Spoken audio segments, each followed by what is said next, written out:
আপনাদের কাছে যখন পার্সেলটা যাবে তখন পার্সেলটা এরকম অবস্থা থাকবে। আবার পার্সেলটা নেওয়ার পরে আপনারা প্রথমে এরকম পার্সেলটা টান দিবেন। এটা হচ্ছে পিছন স্ট্যান্ডটা আপনি এখানে স্প্রিং লক আছে, এখানে চাপ দিয়ে এটা পুশ করলেই ভিতরে বসে যাবে। তারপরে হচ্ছে এখানে যে ছাতাটা আছে, ছাতাটা কিভাবে ঢুকবে দেখেন। আপনি হ্যান্ডেলে সেখানে গ্যাপ আছে, ছোটা ছিদ্র আছে, এই ছিদ্রের ভিতরে ছাতার এগুলো ঢুকে দেবেন।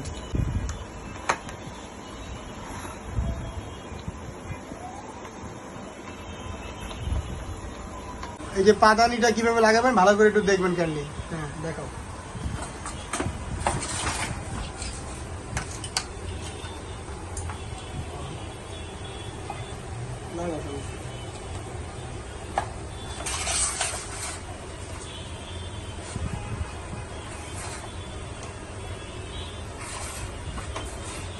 এরকম অবস্থায় পাদানিটা থাকবে। আপনারা এই ভিতরে এই কানটা পাবেন বাচ্চাদের খেলনার জন্য।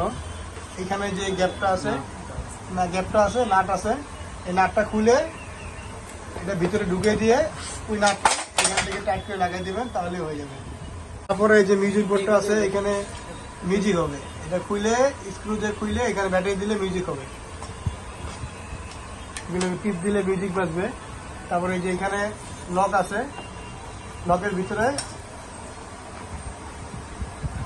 সুন্দর করে বসাই দিবেন। বসাই দিলে নিচের দিকে দেখেন ওইখানে ওই যে ছোট ছোট অংশ আছে, ওইগুলা ঘুরাই দিলেই আটকে যাবে। যেভাবে ধরে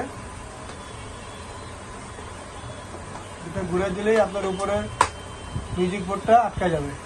বাবুকে ডাইনিং করে খাওয়াতে যাবেন, তখন আবার এটা নিচ থেকে স্ক্রু, যখন ডাইনিং করবেন আবার তখন এটা খুলতে হবে। দেখাচ্ছে এখানে এইগুলো আছে, এইগুলো ঘুরাই দিলে আবার ইজিলি এটা আপনার বাচ্চাটা ডাইনিং করতে পারবেন। তারপরে যে আপনার ব্রেক সিস্টেম দেখা দিচ্ছি, যে এই দুইটা ব্রেক আছে, এই দুখানে গ্যাপ আছে, দুইটা গ্যাপে ওয়াকারগুলো দেখেন কি। প্রথমে ছোটটা লাগাবেন,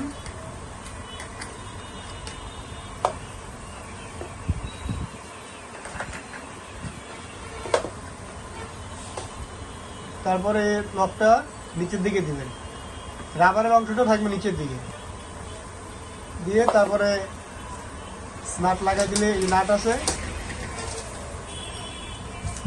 নাট লাগাই দিতে হবে। তারপরে এই যে চাকাটা আছে, চাকাগুলো আছে, চাকা নিয়ে ওয়াকারে যে প্রত্যেকটা গ্যাপ আছে, গ্যাপে ট্যাপে ওই চাকাগুলা পুশ করলেই সুন্দর করে লেগে যাবে। প্রত্যেকটা গ্যাপে টায়ারগুলো লাগাই দিতে হবে। লক অবস্থায় যদি এটা এরকম বাঁকা থাকে তাহলে একটু সোজা করে নেবেন, সোজা করে একটু ভিতরের দিকে চাপ দিবেন, দিয়ে হালকা করে এই ডান হাতটা প্রেস করবেন, প্রেস করে তারপরে যে ডাউন করে দিতে হবে।